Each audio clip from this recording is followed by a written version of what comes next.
gusto ko po magpasalamat po sa lahat ng OFW. Alam niyo po, naging OFW dito ako at napakahirap na maging isang OFW dahil naging OFW po ako sa Qatar. At alam niyo naman, ang tingin ng mga ilalahi sa atin ay parang medyo mababa ng konti. Buti nga dito sa Hong Kong, hindi. Pero sa Middle East po kasi, ganun. Lahat ng trabaho ginawa ko po doon sa Middle East. Ako po yung musikero, pero ginawa kong technician, kung ano-ano pa. Kaya alam ko yung hirap ng isang OFW.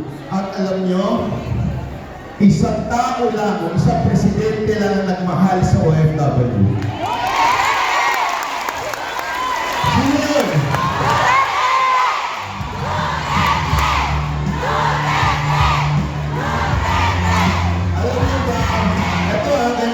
Sinabi ko na ata sa vlog ko eh.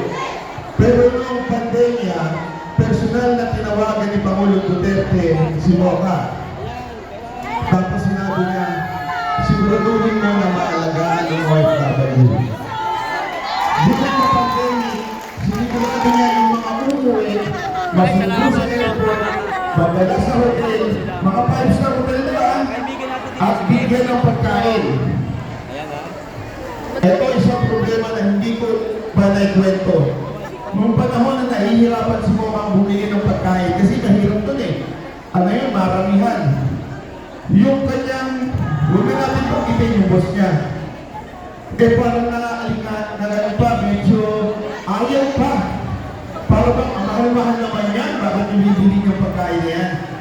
Alam niya, tinawag ni Pangulong Duterte kay Mocha at sinabing, bilan nyo ng masasarap na pagkain at kahit mahal pa yan, basta pakainin nyo ang OFW. Eh, kamusta naman kayo ngayon? Hindi lang sa hindi kayo pinapakain, ninanakawan pa kayo sa airport. Diba? Saan kayo makakakita na ang magnanakaw wala sa kalsada, nasa airport? Ngayon lang yan. Diba? Ay naku po, alam nyo, isa pong ibibiling ko lamang po sa inyo bago po ako tapos. Kasi sabi nila, kailangan daw mabilis. Gusto ko lamang po sabihin na huwag po kayo mawawala ng pag-asa.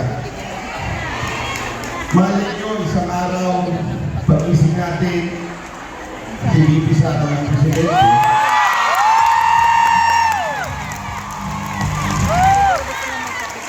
Malay nyo, pag-isip natin, katabi na natin si Pastor Gibuloy. Actually, hinahanap ko nga siya dito. Malay nyo, makapagsisunod siya dito. Kaya talaga ako sumama, kala ko bitin-git kay Pastor. Pero, joke lang po, baka sinusoy na naman ito niya, sabihin na naman niya. Asuhan yung bananeros.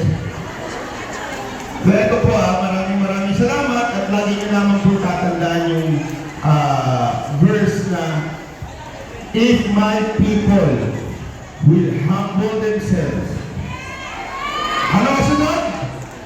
Seek my face and turn from the wicked ways. Ibig sabihin ko ng turn from the wicked ways, magbago ang bawat isa sa atin. Hindi lang po ang gobyerno magbabago, pati po tayo. Lahat po tayo walang exempted. At isa sa baguhin natin, huwag na po tayo papabudol, pwede po ba? Okay lang po ba? Huwag na po tayong maniniwala sa mga politikong puro pangako. Dahil hindi naman nila ibibigay yun. Dahil alam natin, kaya sila nangangako dahil gusto nilang maboto at makapagnakaw. Musisiin talaga natin ang may mga track record na politiko. Yun lamang po gusto mo